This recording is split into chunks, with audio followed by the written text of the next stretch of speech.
네, 오늘 아침에 묵상할 말씀은 에스더 1장 1절에서 4절 말씀입니다.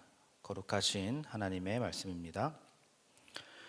이 일은 아하수에로 왕 때에 있었던 일이니 아하수에로는 인도로부터 구스까지 127 지방을 다스리는 왕이라. 당시에 아하수에로 왕이 수산궁에서 즉위하고 왕위에 있은 지 제3년에 그의 모든 지방관과 신하들을 위하여 잔치를 베푸니 바사와 메대의 장수와 각 지방의 귀족과 지방관들이 다 왕 앞에 있는지라. 왕이 여러 날 곧 180일 동안에 그의 영화로운 나라의 부함과 위엄의 혁혁함을 나타내니라. 아멘. 어제로부터 이제 느헤미야가 마무리가 되었고요. 오늘부터 에스더 시작합니다. 에스더는 구약 성경에서 정경으로 넣어야 될지 말아야 될지에 대해서 조금 논란이 있었던 책입니다. 가장 큰 이유는 에스더서에는 여호와라는 이름도 등장하지 않고요, 하나님이라는 말도 등장하지가 않습니다. 그러니까 여호와도 없고 하나님도 없는데 이거 성경으로 쳐줘야 되나 하는 논란이 있었던 것입니다. 게다가 이스라엘 특유의 어떤 그런 율법 준수라든지 성전에 대한 강조라든지 언약에 대한 얘기라든지 이런 것도 일절 없습니다. 그러니까 그냥 읽으면은 에스더와 관련된 어떤 그냥 재밌는 이야기, 소설책 이렇게 읽을 수도 있는 거예요. 그래서 처음에 이거 정경으로 넣어야 되나 말아야 되는지 조금 시시비비가 있었고 논란이 조금 있었는데, 그러다가 결국 4세기에 이제 성경이 정경으로 이제 골라졌는데 그때 에스더가 정경으로 공식적으로 채택이 됐고, 지금은 동일한 성경의 권위를 가지고 우리가 읽고 있는 책이 바로 에스더서입니다. 성경은 하나님의 말씀입니다. 그러므로 에스더도 당연히 하나님의 말씀입니다. 하나님이 전혀 등장하지 않아도 하나님의 말씀이라는 말입니다. 하나님이 전혀 등장하지 않아도 하나님이 당연히 계시다라는 것을 전제하고 있는 것이 바로 성경이라는 얘기입니다. 만약에 여러분이 산에 이제 단풍 구경을 하러 놀러 갔는데 누가 자꾸 와가지고 귀에다가 산에다가 불을 지르면 안 됩니다. 산에다가 불을 지르면 안 됩니다. 자꾸 이렇게 얘기하는 거예요. 그렇게 얘기할 필요가 있을까요? 우리한테? 그건 너무 당연한 것이기 때문에 굳이 말할 필요가 없습니다. 근데 너무 당연한 사실을 자꾸 말하게 되면은 오히려 어색한 것이 되는 경우가 있는 것이죠. 이것을 심리학에서는 과잉 강조로 인한 불신 현상이다라고 이야기를 합니다. 마찬가지로 에스더서에서도 하나님이 언급되지 않고 때로는 하나님이 부재한 듯이 보이지만은 사실은 하나님은 당연히 존재하고 계시는 것입니다. 하나님을 과잉 강조하지 않았다라고도 볼 수 있는 것이죠. 하나님은 당연하게 존재하는 것입니다. 그럼 에스더서에서 하나님이 등장하지 않는데 하나님은 어디에 계신 것일까요? 그 답으로 하나님은 역사와 시간 속에 계시고 그 안에서 운행하고 계신다라고 이야기를 합니다. 개인의 역사, 민족의 역사, 어떤 그 시간이라는 무대 뒤에서 묵묵하게 일하시는 하나님의 손길이 에스더서에 담겨 있는 것입니다. 오늘 우리가 읽은 본문은 이제 에스더서의 처음 시작을 보여주고 있는 것인데, 이 사건의 역사적 배경을 먼저 설명을 하고 있어요. 이 사건은 아하수에로 왕 때 있었던 일이다라고 성경이 기록하고 있습니다. 아하수에로 왕은 페르시아 왕입니다. 페르시아. 우리에게 그나마 익숙한 이름으로는 크세르크세스 왕, 이렇게 역사적으로는 알려져 있습니다. 어색하시죠? 크세르크세스 왕. 이 왕이 어디서 유명해졌냐 하면은 한 20년 전쯤에 영화 중에 300이라는 영화가 있었어요. 엄청 유명한 전쟁 영화입니다. 이 영화에서 이 왕이 유명해졌습니다. 페르시아의 100만 대군과 스파르타의 용사 300명이 싸우는 영화입니다. 거기서 이 페르시아의 왕으로 크세르크세스 왕, 아하수에로 왕이 등장해가지고 나는 관대하다라는 이런 명대사를 남겨가지고 한동안 사람들하고 학생들이 엄청 따라하고 막 그랬던 적이 있습니다. 아마 기억하시는 분들도 계실 거예요. 이 아하수에로 왕 때가 바로 배경인데, 본문이 지금 설명하고자 하는 것은 페르시아가 전 세계를 지배하는 엄청 큰 제국이고 엄청나게 강한 나라였다라는 것을 지금 1절부터 4절까지 보여주고 있는 것입니다.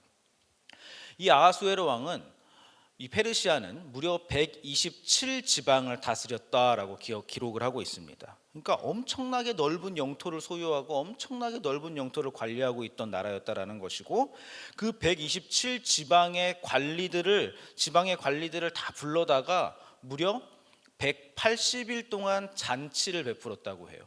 180일 동안, 반년 동안 놀고 먹기만 했다는 거예요. 잔치만 하고. 그리고 그 이후에는 7일 동안 전 백성들에게 뒤풀이 잔치를 또 베풀었다고 합니다.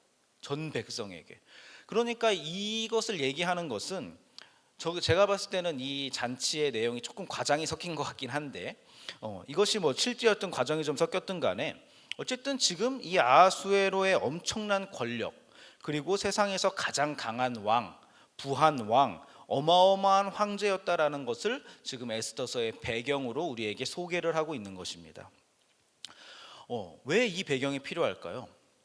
성경에서 왜 강한 나라, 하나님 없이 강한 나라에 대한 배경이 필요하냔 말입니다. 이걸 깔아놔야 하나님이 이 페르시아의 제국의 황제를 넘어서 어떤 시간의 주인으로, 역사의 주관자로 직접 사건들을 만들고 조율하시며 일하시는 더 크신 분이라는 것을 우리가 확인해야 되기 때문에 페르시아의 이 거대함이 배경으로 지금 소개되고 있는 것입니다. 이것이 에스더서의 의도입니다. 에스더서에서 하나님은 보이지 않습니다. 그렇지만 하나님이 우리 눈에 보이는 그 거대한 제국, 그 세상의 그 너머에서 더 크고 더 세세하게 역사와 사건들을 운행하시고 조율해 가고 계신다라는 것을 에스더서가 말하고 싶은 것이죠. 이것을 이제 우리의 삶에도 한번 적용해 보겠습니다. 우리가 세상이라는 거대한 체계 속에서 살아갑니다. 그럴 때에 우리 삶에서 하나님이 보이지 않을 수 있습니다. 우리가 세상을 볼 때에 하나님은 어디에 계신가? 라고 질문할 수 있습니다. 솔직히 말하면 하나님이 보이지 않을 때가 더 많은 것 같기도 합니다. 우리가 교회에서 아무리 하나님을 외치고 주여 주여 소리치면서 기도하고 사랑 얘기하고, 그렇게 우리가 눈에 보이게 사랑을 외치고 하나님을 외칠지라도 그 신앙이라는 것이 실제로 살아서 삶의 현장에 존재하고 실제하는 것인지 우리는 질문을 해봐야 됩니다. 그러나 반대로 누군가는 하나님 외치지 않고 주여 주여 외치지 않고 기도 막 소리치지 않고 사랑 소리치지 않아도 우리가 하나님을 열심히 신뢰하고 있고 하나님의 일하심을 믿고 있고 그것을 삶으로 살아내고 있다면은 그것이 바로 실제하는 신앙일 수 있다는 것입니다. 이것이 에스더서에서 확인할 수 있는 하나님입니다. 하나님이 외치지 않아도, 굳이 말하지 않아도, 떠들고 다니지 않아도 뒤에서 열심히 우리를 거룩으로 빚어가시고 우리를 만들어가고 계신다는 것을 지금 얘기하고 있는 겁니다. 교회 안에서와 우리 실제 삶의 모습이 조금 다를 수 있습니다. 교회 안에서 열심히 믿고 아무리 좋은 사람이어도 교회 밖에서 조금 다르게 살 수 있습니다. 일치될수록 좋은 것이겠습니다만, 그렇다고 우리의 모습이 다르다고 해가지고 우리가 가진 신앙의 정체가, 우리가 가진 신앙의 가치관이, 우리가 가진 신앙의 어떤 그런 신분이라는 것이 마치 존재하지 않는다거나 부정되거나 그 자체가 달라지는 것은 아닙니다. 우리는 모습이 다를지어도 하나님이 동일하고 신실하게 우리 삶에 일하고 계시기 때문입니다. 우리의 다름과는 상관없이 하나님은 동일하시다는 것입니다. 세상이라는 커다란 권력 한가운데서 내가 던져진 것 같고, 그 안에서 내가 조금 다르게 살고 그 안에서 내가 흔들리며 갈지라도, 또 제국이라는 그 거대한 악에 마치 하나님이 가려진 것 같고, 하나님이 세상이라는 그 부정과 그 정의롭지 못한 것에 하나님이 마치 패배하고 있는 것처럼 보여도, 눈에 보이는 세상은 악하고 하나님은 그 세상 가운데 없는 것 같아도 실제로는 그렇지 않다라는 것을 에스더서가 보여주고 있는 것입니다. 하나님은 역사 속에 일하고 계시고 시간 속에 일하고 계시고, 그것이 우리의 개인의 삶에도 마찬가지로 적용되고, 그렇게 하나님은 쉬지 않고 일하고 계신다. 하나님이 시간 속에서 우리에게 개입하시고 인도하신다는 것을 에스더서에서 확인하게 될 것입니다. 그래서 에스더서는요, 한 번도 신앙적인 색채는 띄지 않지만 모든 내용 가운데 하나님의 일하심을 보여주고 있는 책입니다. 우리 속담에 물고기는 물을 모른다라는 속담이 있습니다. 물고기는 물을 모른다. 자신이 늘 속해 있는 커다란 환경은 인식하지 못한다라는 속담입니다. 하나님의 존재가 우리에게 물과 같을 수 있습니다. 우리가 물고기입니다. 너무 크시고 너무 당연하고 너무 항상 존재하시고 너무 늘 우리에게 필요를 공급하고 계시기 때문에 우리가 하나님의 일하심과 인도하심을 인식하지 못할 수 있다는 겁니다. 그래서 오늘부터 이제 에스더서를 묵상하시는 분들은 하나님이 없는 성경 본문에서 하나님을 찾아내는 작업들을 하시게 될 겁니다. 그것이 우리가 삶에서 잘 적용해내야 되는 부분입니다. 하나님이 없는 내 삶의 현장 가운데서 하나님을 찾아내는 연습을 하는 겁니다. 그걸 잘 해내서 신앙생활을 잘 이끌어 나가는 것입니다.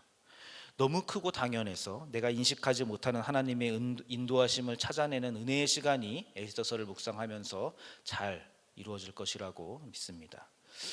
새벽 예배가 끝나면요, 오늘 하루도 이제 여러분은 세상이라는 거대한 제국 속에 들어가서 사셔야 할 텐데, 바로 그곳에서 오늘 내가 어떻게 하나님 뜻대로 살지, 내가 보냄받은 곳에서 어떻게 그리스도인으로 살지, 내가 만나는 사람들에게 어떻게 신앙인으로서 살아낼지, 그리고 그 안에서 어떻게 하나님이 일하고 계시는 것을 발견할지, 하나님은 나를 어떻게 인도하시는지, 이런 것들을 생각하고 기대하는 겁니다.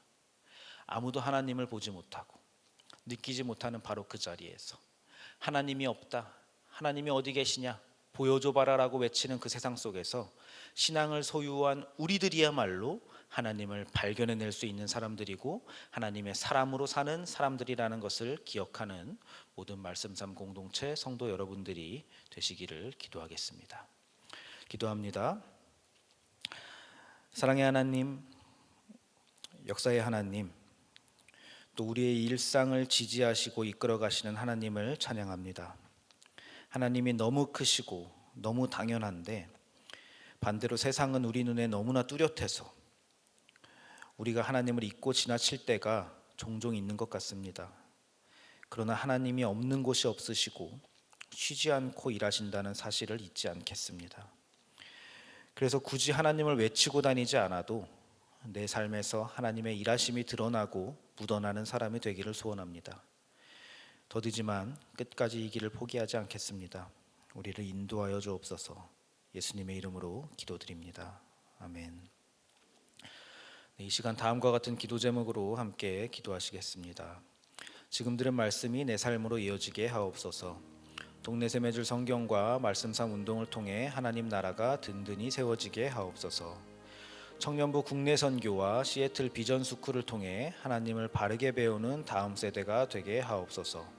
신장 이식을 받은 니제르 학생 프린야마와 어머니 님부아바가 잘 회복되게 하시고 글로벌 사랑 나눔의 사역을 축복하옵소서. 각 가정들을 살펴주셔서 회복과 평안을 누리며 신앙이 전수되는 믿음의 가정이 되게 하옵소서. 담임 목사님의 모든 사역 가운데 함께 하시고 휴식 기간 동안 충분한 회복을 누리도록 하옵소서. 육체의 질병과 마음의 질병으로 고통받는 지체들에게 회복과 위로를 부어 주옵소서. 개인의 기도 제목과 공동의 기도 제목으로 다 같이 기도하시고 삶의 자리로 나아가겠습니다.